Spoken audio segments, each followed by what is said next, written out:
Today we have quite an interesting day in Prague. First, we will take a tour to the Old Town and the US Quarter. Then we will have lunch at a restaurant that has been recommended to us. From there we will go up to the castle. And finally, we will have dinner at an Italian restaurant near our hotel. We will get our strength with a good breakfast and start our day.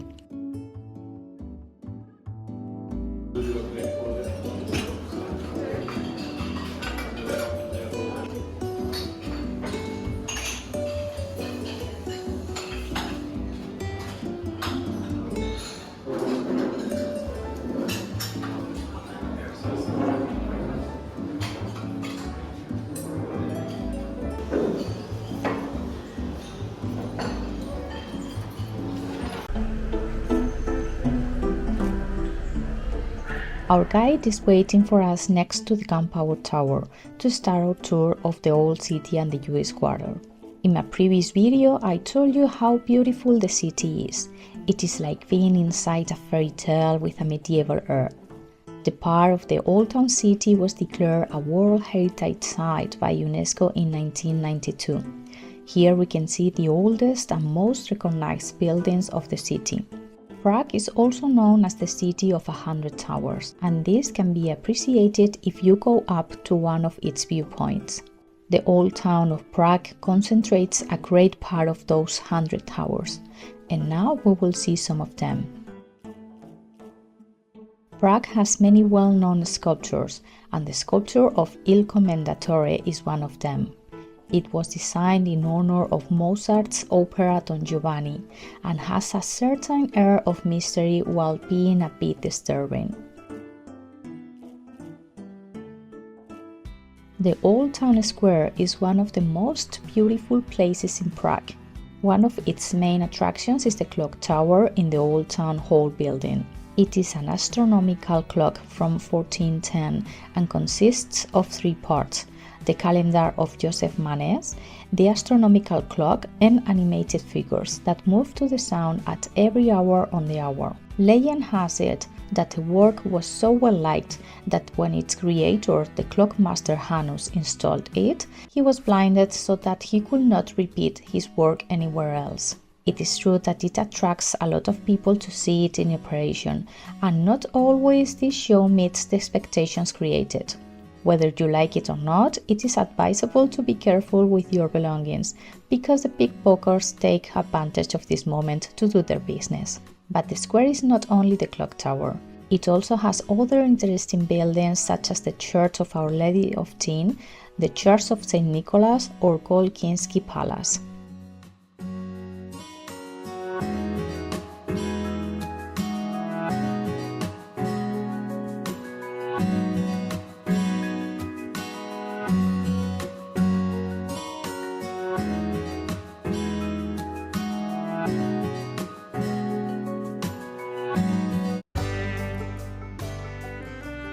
We are about to enter the US Quarter, and the first thing we see is the Spanish synagogue and the monument to Kafka.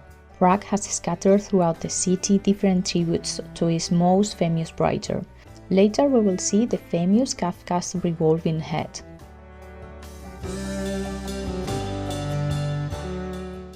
We are in Józefov, the old Jewish quarter of Prague. The Jewish community of Prague was one of the largest in Europe, and despite restrictions and persecutions, the Jews created a community with synagogues, schools, and cemetery of their own. Strolling through the streets of Józefov, we see that there are hardly any buildings left from that time, since at the end of the 19th century it was completely renovated, and today only 6 synagogues, the old Jewish cemetery, and the town hall are preserved. Today, Józefov is a neighborhood full of modern buildings known for its exclusive designer stores.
At the end of the tour of the old city and the Jewish quarter, in which we were lucky to have a very good guide, we returned to the old part to walk a little more before lunch.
To get to our restaurant, we have to cross the Bridge of Legions, which was inaugurated in 1901, and its name is in honor of the Czech patriotic volunteers who fought for their independence against the Austrian Empire. And from here we have a nice view of the Charles Bridge and the castle.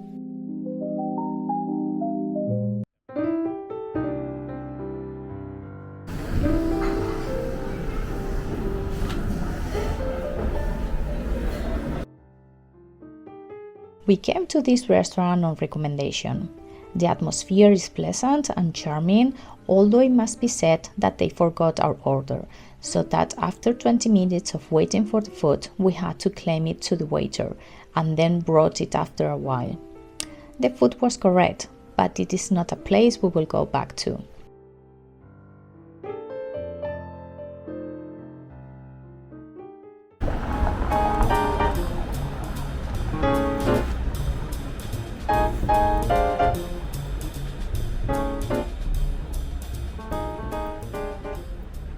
After lunch, we are going to walk up to the castle to enjoy the walk. We had a tour book to do in the castle area, but since it took so long for the food to arrive, we had to cancel it. So we are going to see it on our own.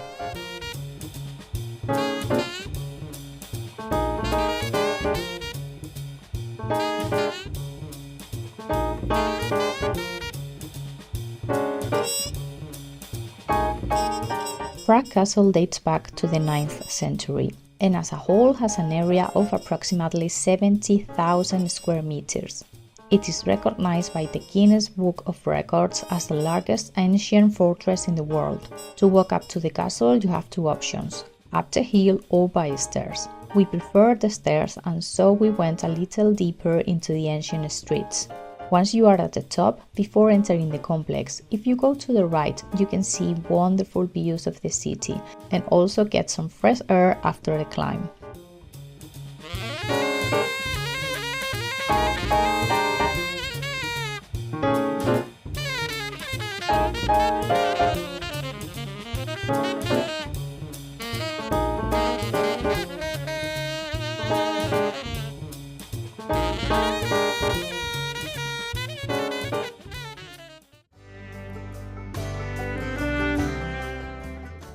Prague Castle is a complex of courtyards, palaces, gardens, and religious buildings.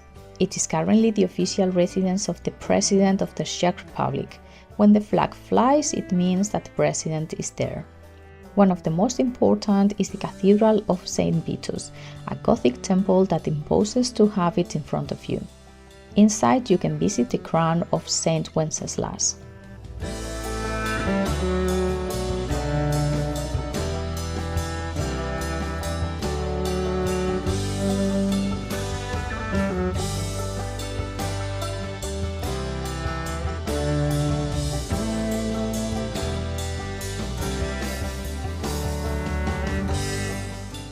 Access to the complex is free, and most of its buildings can be visited inside. But for this you need to buy a ticket. There are two different types of tickets, depending on what you want to visit.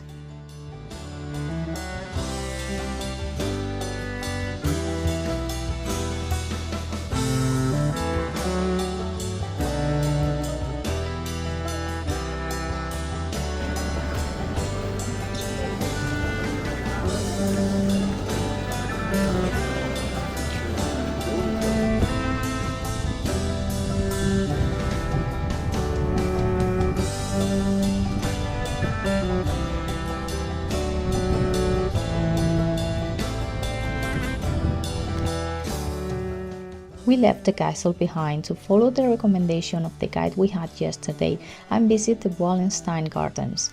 They are said to be one of the most beautiful gardens in Prague, which were built at the same time as the palace, and today they have tried to maintain its original design.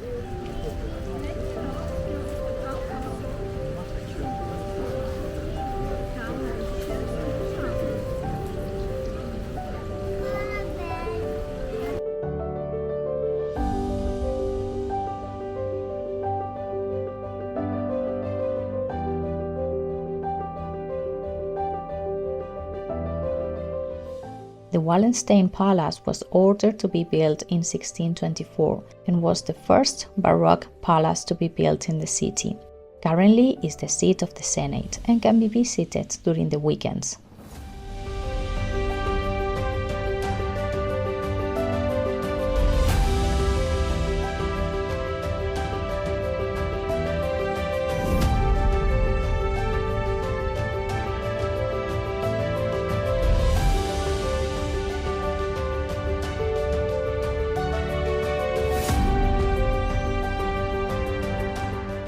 A curious place within these gardens is the artificial grotto, with artificial stalactites resembling faces and animals whose symbol represents the passage of the time. A bit shocking to see this part if we compare it with the rest of the garden, to be honest.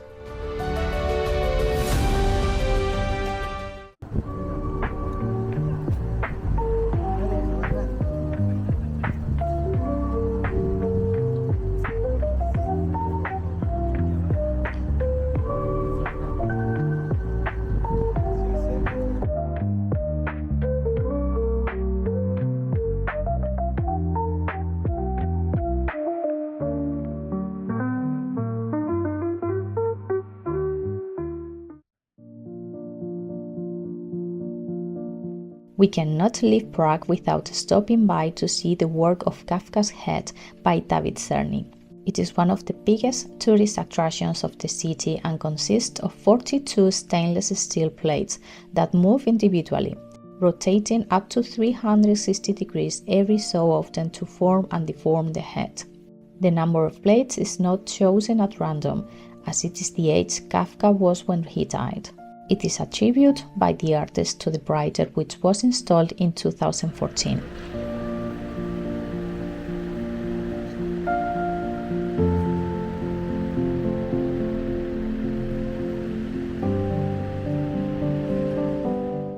Kafka's Head is very close to our hotel. This area is built on an old Jewish cemetery which dates back to 1245 and had an area of 48,000 square meters. This monument was erected to remember and commemorate those buried here. The porch swing, creaking in the breeze. Grandma's to the garden where the honeybees free.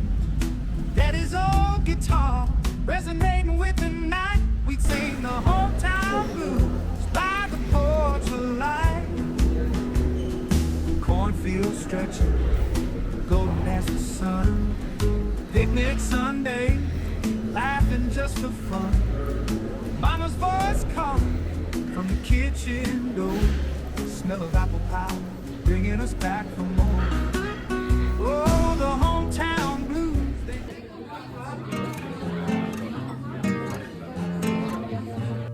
Our last dinner in Prague is in this Italian restaurant that deserves all the good reviews it has.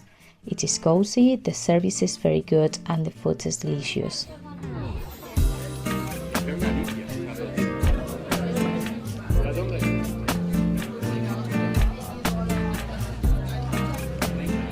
Tomorrow we will leave Prague to go by train to Vienna. Will you join us in the next video?